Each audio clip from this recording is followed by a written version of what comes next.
Okay, this is dictation at 225 words a minute. The minimum number of envelopes is 8. Did you take notice of his success? Did you succeed in getting the minimum number of notices in the envelope? I noticed that his successful entry had the minimum number of words. I noticed that she is enjoying many successes. We succeeded in our marketing plan because we use bright red envelopes. We are trying to fit all of our puzzle pieces together in a logical manner. It is just as if you are building a puzzle by referring to the cover of the box. We know what the end photo looks like and we have the pieces, so we need to fit them in place. First of all, the oil did burn during the course of this fire. There was some amount of oil that was burned as fuel to feed the fire. Both parties admit to the burning of the oil, but they do not concur as to when the burning began.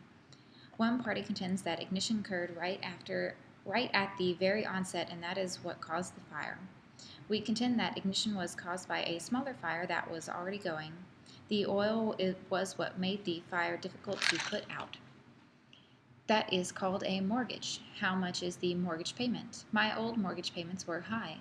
They are refinancing their mortgages. The mortgages were paid off in August. She earns income from second mortgages. They are mortgaging their new house. Mortgaging your home may not be wise. Are you thinking of mortgaging it? When will the president establish the rules? We want to establish a new product. Mr. Diamond will establish a new company. I believe it is an established principle. They establish new rules at the meeting. If he establishes an alibi, the case will end. The defendant is establishing a strong alibi. Tony is a member of the establishment. He is very good at playing character roles. Goofy is a character in the cartoon. Can you assess my character with a test?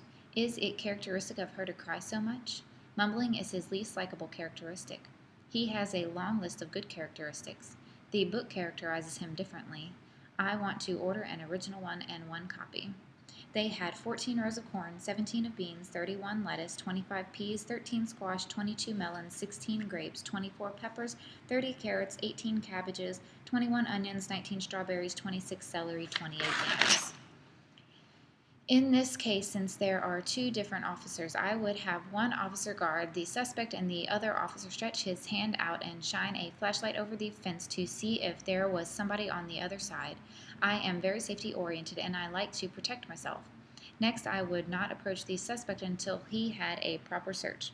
My contact with the situation was an FBI course that I took, and they listed a number of officers that had been shot with their own guns. It is recommended that when you approach, you give your gun to your partner and he stands off some distance to one side, so that you are not in a crossfire. If he did have to fire, he wouldn't hit the other officer. I am talking about at least 6 feet so that the suspect couldn't lunge and grab his gun. There have been a considerable number of cases where the gun has been taken from the officer, so I would have held off until such time as the suspect was in a position for a proper wall search. That is where his feet are out so far that he could not possibly push himself back. Then at such time, if you can reach him, grab him with your left hand by the belt, and then you can sense any movement if he were to try to push back. He shouldn't be able to do that if he is in the proper search position. You have control over him and you can control his movements. Another thing, I think probably the first order I would give him would be to get those hands up. Get them up on top of his head. That would be my first concern. Get those hands up where I can see them. In other words, I want him to know he had better get those hands up. Once the hands are up, I can see there are no weapons. Then I would instruct him to go over against the fence or the wall.